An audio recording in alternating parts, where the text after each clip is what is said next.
First and foremost, I want to welcome everyone who will see this in the future. I want to make this quick announcement. The Draconian mentality is as simple as this. The mentality of a geneticist. For those who may be familiar with the story of the Draconians from Draco, allow me to quickly explain. The Draconians are essentially the archetypes of the universe. They feel as if they were cheated or robbed out of their position, and now they are being taken advantage of. So from that mentality, they feel that they are the true inheritors of the universe and they can use the resources as they see fit. However, you have this resistance or this counterbalance that says, okay, you can't do as you will with these resources. They have to be regulated, hence a government, so on and so forth. Essentially, as we go into 2020, the fourth frequency, the energy of the foundation or the abyss beneath the pyramids. When we're talking about the construction of something, the formats, the four corners of something, the number four or the four elements, the grounding of a foundation, the building of an archetype, you have to start on this land. You have to see what's beneath the surface of the ground if you want to channel the energy from beneath the earth. If we read the Emerald Tablets of Thoth, we can read the story of Thoth telling about the pyramid and the construction of the pyramid and how it's a gateway to the halls of Amenti, which could be labeled the underworld, so on and so forth. We don't have to get too deep. I already did videos on that. The mentality of the Draconian, is simply a geneticist, a scientist, the mentality of a scientist, a geneticist, studying DNA, studying blood, studying how things can replicate and regenerate themselves. Reptiles can regenerate. They have the ability to regenerate, right? The first reptile we know is about the whole Adam and Eve story. I did a video about that already as well. Eve just means serpent. Tapping into the serpentine force, which is essentially the Kundalini force, so on and so forth. We know about the chakras. The mentality of the scientist, the mentality of the oldest people, or I don't want to say people, because if we're talking about aliens, reptiles, so on and so forth, it's not really people. A civilization, an archetype, the coders of the universe. Take it that way. We're in the mentality or the century of computer science. The 21st century is all about computer science. The computer scientists or the geneticists are the Draconians from Draco. Draco is connected to Sirius. Sirius is connected to Personian for the astronomers out there or the astrologers who understand about the constellations. We know that the pyramids were connected with Sirius, so on and so forth. So Sirius, Personian, Draco, this is a trinity or a holy trinity of stars, and we know that you can throw the constellation of Orion in there as well. The reason why we aligned the earth with the stars as above so below is to channel energy. So we're talking about the construction of something, you have to channel the energy from beneath the earth as well as the constellations above us. It's all types of energy above us and below us. Channel the energies from above through the constellations, channel the energy from below, utilizing the elements and the resources of the earth, right? I don't really want to call it witchcraft. It's a little bit further than witchcraft. It's going into sorcery and necromancy, communicating with the dead, being able to entrap souls and so forth. Again, I don't want to take up too much time. I will explain all these things further later on. I just want to give you a quick update into the mentality. Think more like the scientist. And number 4, the mathematician, mathematics should be your only mentality, because illusions and fantasies will come on board in the sense of, we know that the presidential election is 2020. There will be plenty of distractions. So that's all I want to say. Again, shout out to everybody who joined. I will be coming back later. I just want to give you a quick perspective to where I'm going in the future, the Draconian mentality. But you know what? Let me take it a step further before I check out. What brought me to this understanding, right? Because what have I been doing? What I've been doing, for those who are a part of the website, you know that I've been releasing deity after deity. I'm pretty much classifying each and every deity based on my perspective by working with them personally through necromancy. So if you see the website, you will see individual deities, and I'm classifying them and giving my own experience with them, deities from all around the planet. So as I'm working with these deities, they're revealing certain things to me. As I work with the deities, eventually I started working with the constellations. First I started to work with Sirius, then Orion, then Personian, then eventually Draco. And of course, Draco is connected with the Draconians. I briefly spoke about the Draconians when I made my video about Bruce Lee. So just type in my name and type in Bruce Lee. I briefly talked about it. I didn't really go too deeply about it, just very briefly. All this is about emotions. We have to be able to tame our emotions, because there will be anything and everything to bring fear out of you. Anything that can ignite fear will be pushed in your direction, a necessary resistance. The number 4 is the most challenging number of all numbers. Because what am I talking about? 2022 plus 2 is 4. So 2020 will be the most challenging year of all years in recent history. So as a predictor, as an astrologer, to know ahead of time, we must study the movements of the stars, because as we study the movements of the stars, they show us what happens ahead of time. So for example, if you wanted to know what would happen on your birthday in 2020, astrology can help us figure out what will happen and where you should be on that particular day, because that will be your particular solar return. Solar return and location is a big deal. If you spend your birthday in LA versus New York, that will have an effect on the entire year to come ahead, whether we know it or not. So if we travel at any point, it should be on our birthday. If you can't make it on your birthday, we also have our lunar return, which happens once every month. Where you are in your lunar return is important just as well. But this is going into predictive astrology. For anybody who's interested in that science, just email me. Just giving quick, brief examples, because we want to go into science. I mentioned astrology because it's based in science. I mentioned alchemy because it's based in science, and I mentioned natural magic such as witchcraft, sorcery, necromancy, because all these things are based in science. We want to be able to ground and level our foundation, as I've been speaking about for how long? We start in the East with the mystics. Then we ground ourselves in America with the scientists.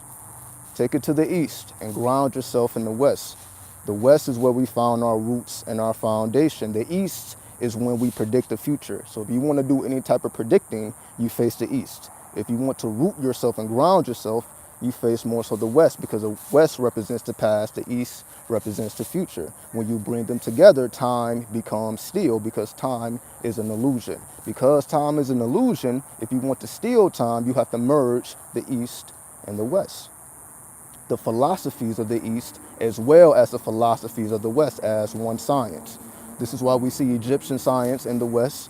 We see the Indian science in the West. Just look up the Grand Canyon in Egypt, how Egyptian artifacts have been found in the Grand Canyon, meaning that either the Americans have went to Egypt before or the Egyptians went to America, hence this was all one big family, so on and so forth. We are in the most diverse and rich culture on the planet. All cultures have interacted and merged at one point.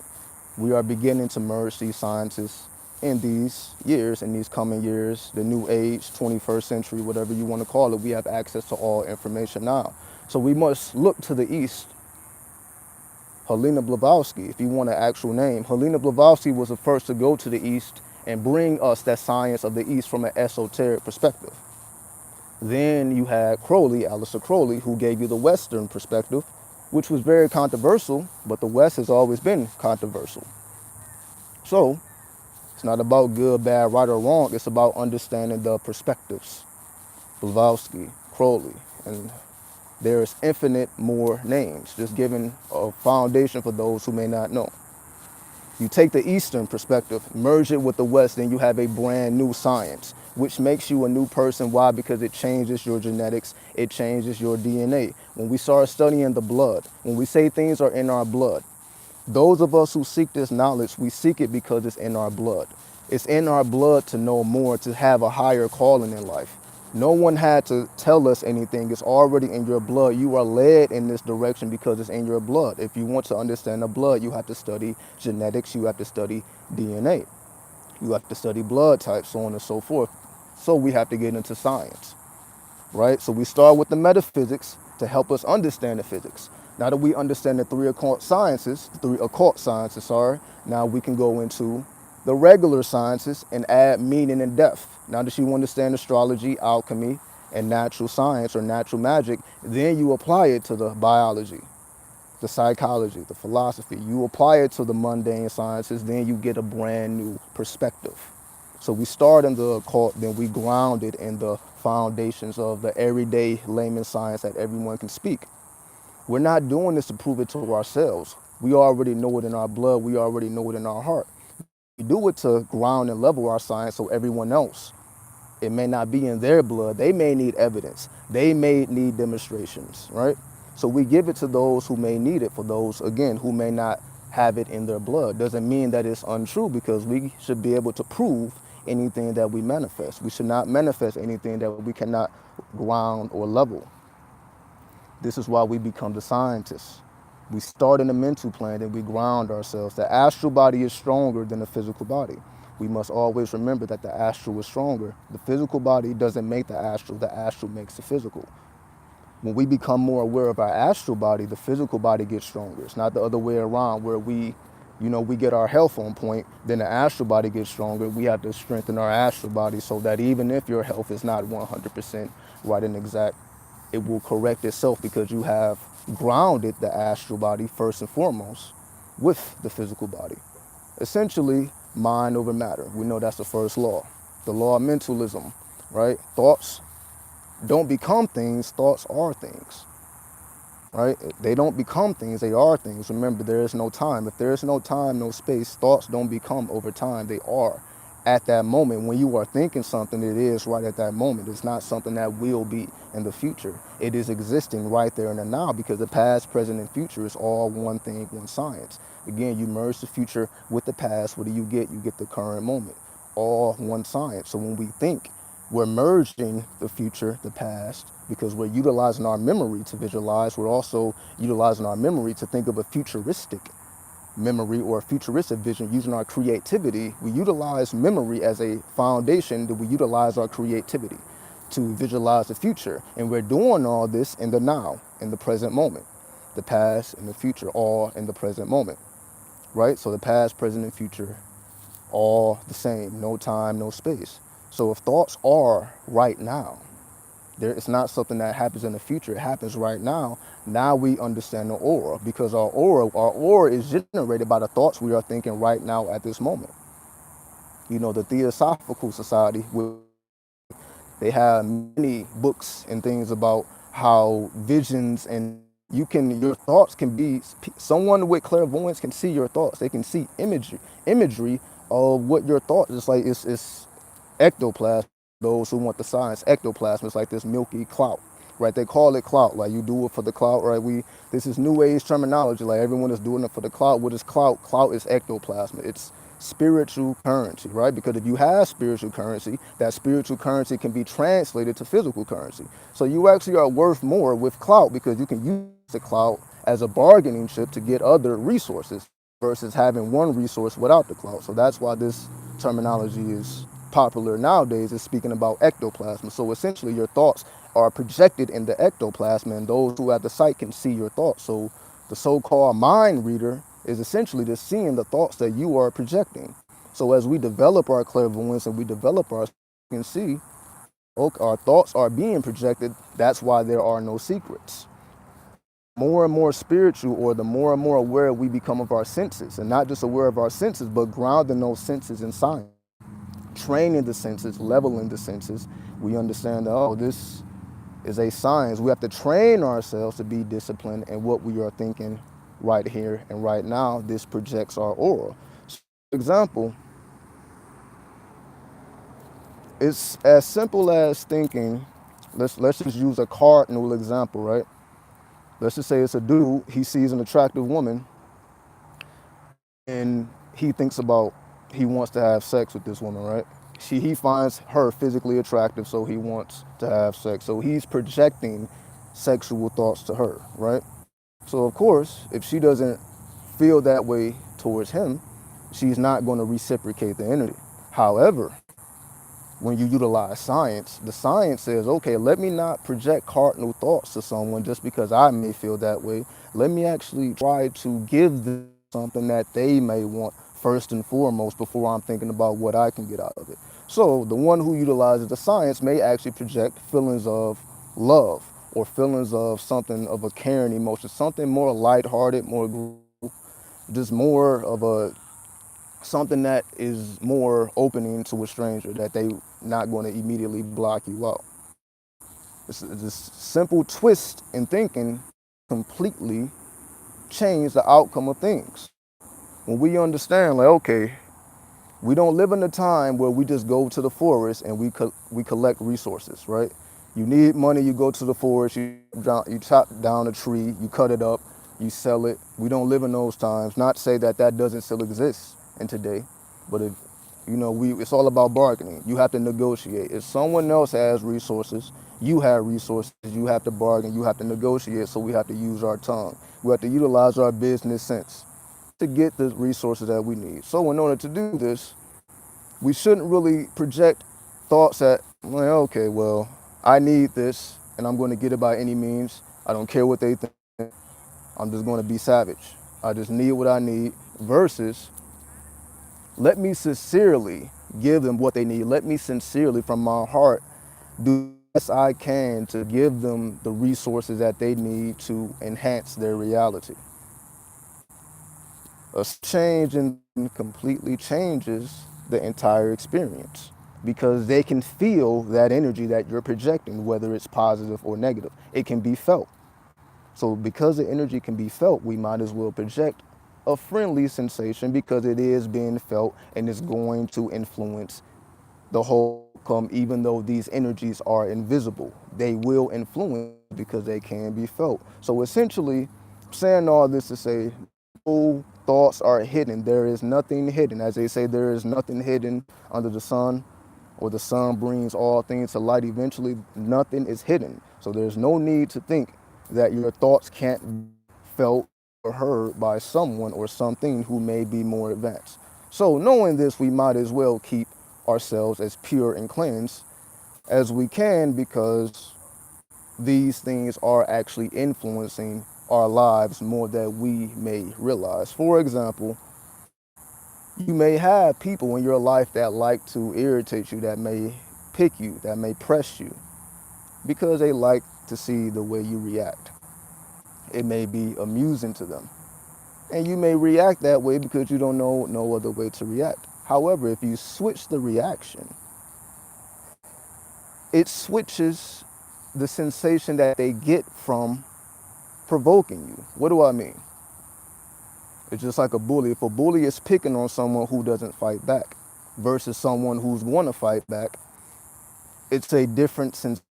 It's a different sensation when used to a reaction and you get a different one. It changes your perspective. It actually dissolves the desire to even do it in the first place. Essentially, when we change our reaction to our external circumstances, it changes the purpose of why things will happen to us in the first place.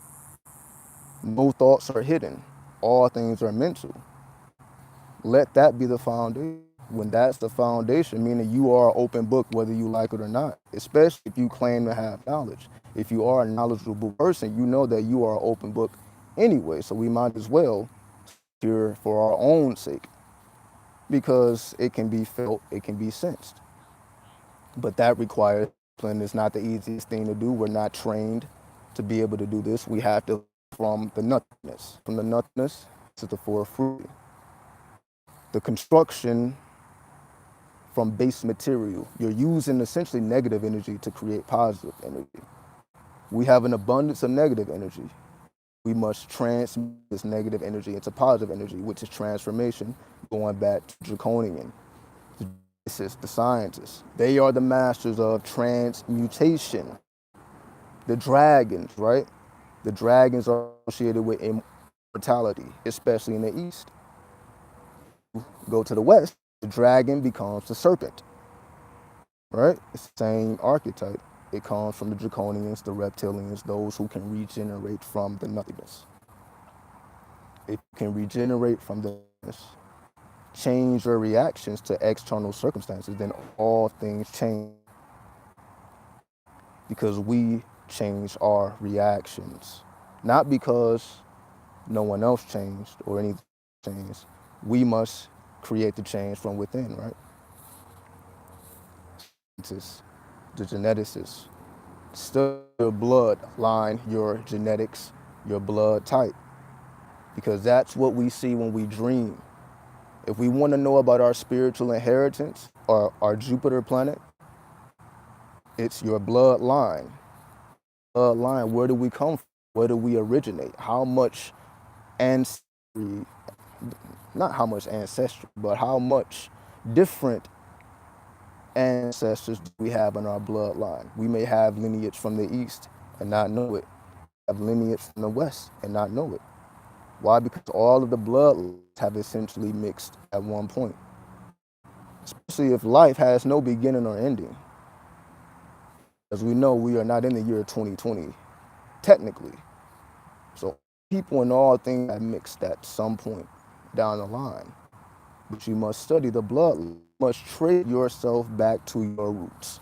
And I'll end there. You must trace yourself back to your roots. How do you trace yourself back to your roots? Through your bloodline. How do you study your bloodline? Your genetics, your DNA. How do you study your DNA? How do you form your DNA? That's what science is. That's what alchemy is. The transformation of DNA. The replication of DNA. Can you replicate your DNA outside of yourself? The mentalist. Can you become mentalist? What do I mean? And I'll end here. Can you put your mind into someone else's head with harm, without taking tools and cutting them open? Can you place your mind in someone else? Because that's manipulation of genetics. That's the manipulation of DNA. Can you put your mind in someone else with no force? That is the master geneticist. So ponder on that. Placing your mind in someone else and seeing it externalized. Can you externalize your mind in someone else willingly, without violating free will, without violating the law, with no force? So study the genetics. So once again, check out the website. Feel free to email me. Even if you don't see services on the website, email anything you may need concerning any of these topics. Till next time.